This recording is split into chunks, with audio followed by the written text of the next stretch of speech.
Well, good morning, everyone, and welcome to the show. How you doing, Fernando? Good, how are you?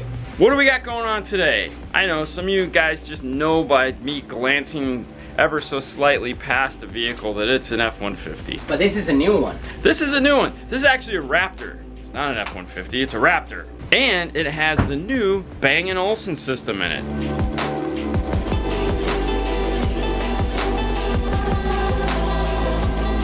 A little bit of history. Ford used to partner up with Sony to build the premium systems in their vehicle. What that allowed us to do is PAC and iData went ahead and made what are called Amp Pros, or the AR, that allowed us to plug into those, get a full preamp section, 5 volt, or plug into an aftermarket amplifier and keep all line level 20 to 20 great crystal clear sound into all our aftermarket product. 2018, Harman, in their desire to rule everything aftermarket because they can't seem to do it aftermarket, so might as well get the sure thing and not the we actually have to work for our money, teamed up with Ford with the Bang & Olufsen. Bang & Olufsen is owned by Harman, which also owns JBL, Infinity, Mark Levinson, and a slew of others. In doing so, they changed everything that's in the F-150 with the new Bang & Olufsen system. They went to a new software called A to B. It's totally different, so that cool Amp Pro or that cool AR no longer works in these cars. However, there's a company called NavTV. NavTV bought an F-150. They developed things for cars as well, and they came out with a new platform called the Zen 1. The Zen 1 is the first, and right now currently the only system that will integrate into this factory Bang & Olufsen system and give us a preamp section. This guy right here, as you can see right here, it says A to B. Now the cool thing about this, for one, which I like, is it doesn't look anything like a high level to low level adapter, which has been my complaint with the Amp Pro. The Amp Pro looks just like their high level to low level adapter, so when you're showing them to somebody, they're just like, it just looks like a glorified high level to low level adapter. And it's like, no, it does all this cool stuff. So this looks like it's gonna do something cool. Comes with a power plug, and these guys right here, these are the cool little RCAs that we want to see. So this talks to the A to B system and gives us preamp. Awesome, right? I know, it's so cool. Unlike previous F-150s that we've done, this is gonna get something new. So of course we have to film it, right? Correct. A couple other things that it's gonna get. It's getting some Focal K2's in the front doors, which is what Fernando's starting on right now. He's gonna go ahead and we're gonna do some sound dampening from Roadkill. We're gonna do some fast rings from them as well. We're gonna put 4 8-inch kicker L7s?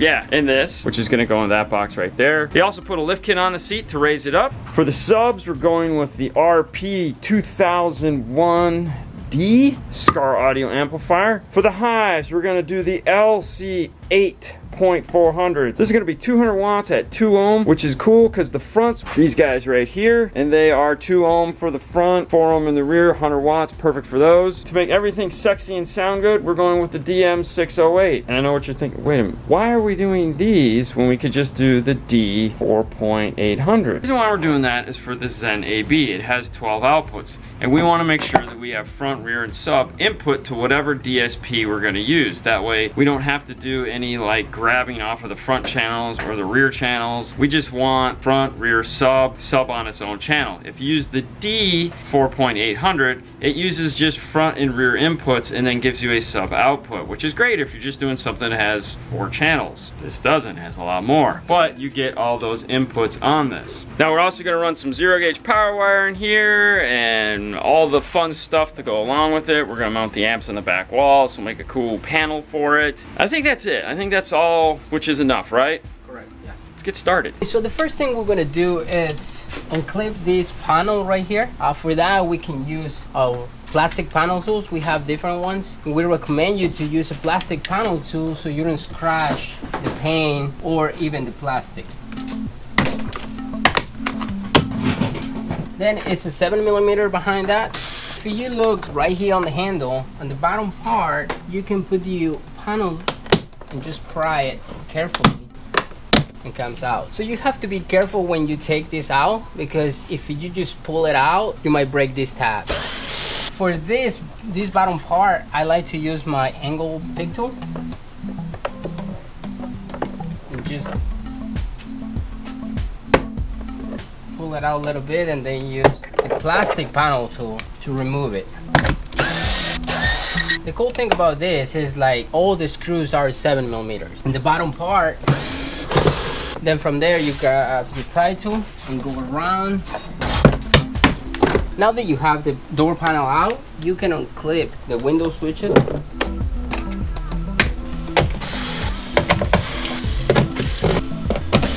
And we have the factory 6x9. I like to pull the window switches out so I can plug it back in and roll my window up.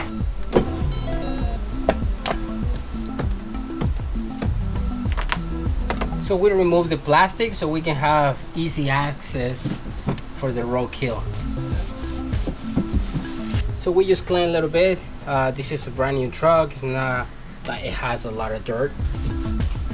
All clean and ready. We're gonna use the Stinger Stealth roadkill.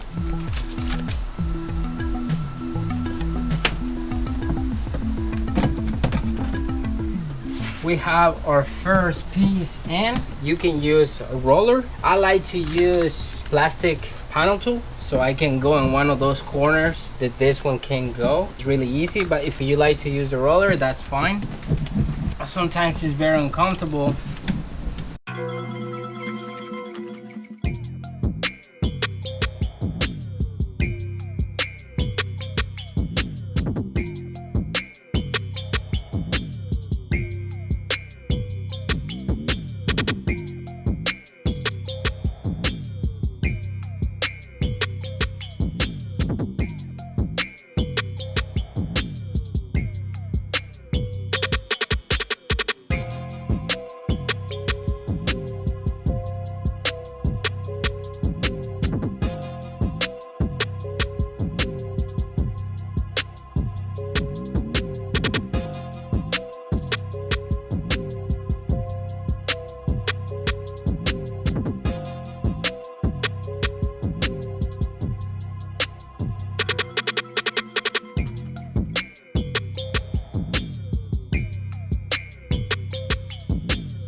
The first stage of the roadkill is done. All this is really solid. So now we're gonna go and use the fast rings, the RKF R69. This is 3 foams. First one is gonna go in the back.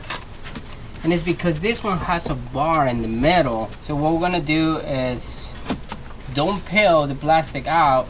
Grab a Sharpie and just mark where you need to cut. So you're not gonna cut the front, you're gonna cut the back. Alright, so this is gonna look like this. Now we're gonna plug our window switches back and slowly roll the window down. So it hits a little bit, so we're gonna cut it.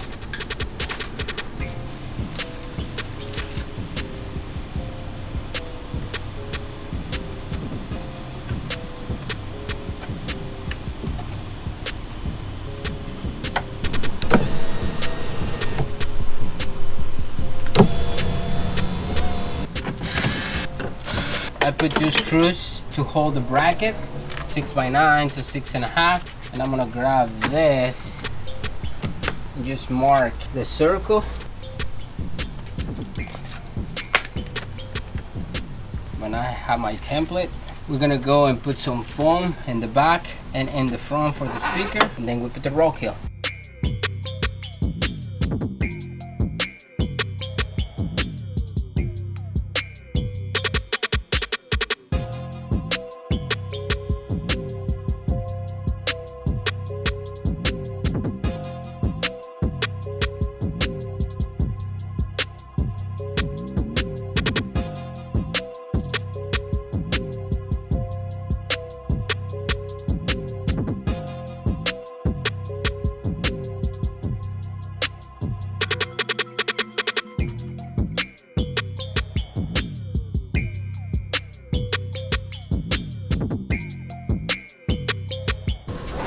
Now we're gonna add the second foam.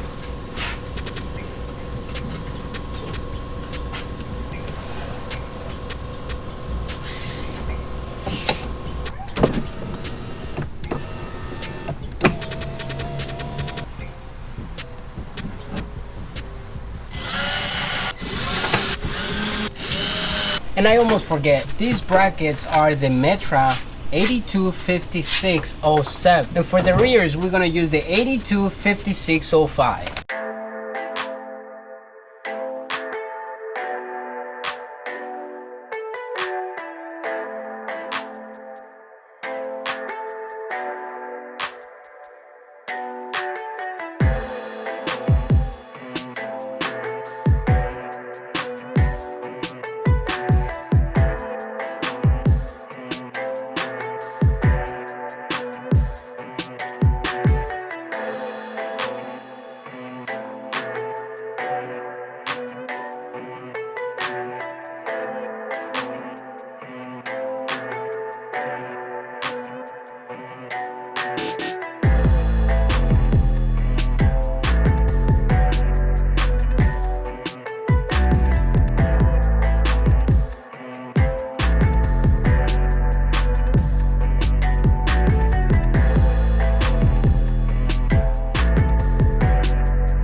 All the roll kill is done. Let's put the last piece. That's the front fast ring.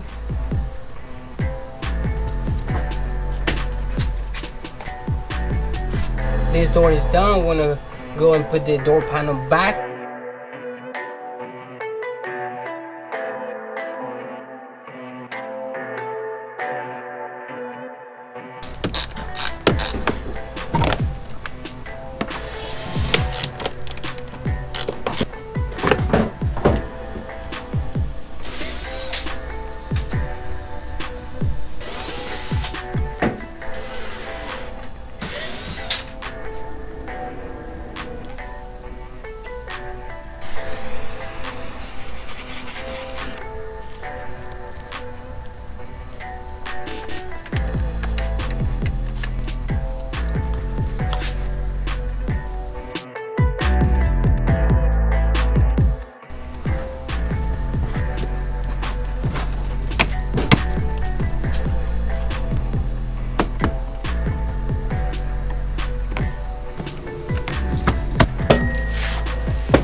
The plan for this car is obviously these guys here, K2's, they need a bunch of power. That amplifier is gonna give them 200 watts at 2 ohms. These are the 2 ohm versions. So we're gonna need more than the little skinny wire that they're running in the factory. However, there's almost no way to get through this boot in the door without doing some major modifications. What we're gonna do is we're gonna run 16 gauge all the way up to here for the mid-range, and then all the way up here a second run for the tweeter. So we'll have dual runs of 16 gauge. Now the tweeter, we ran our own wire up, so that's gonna be 100% ours.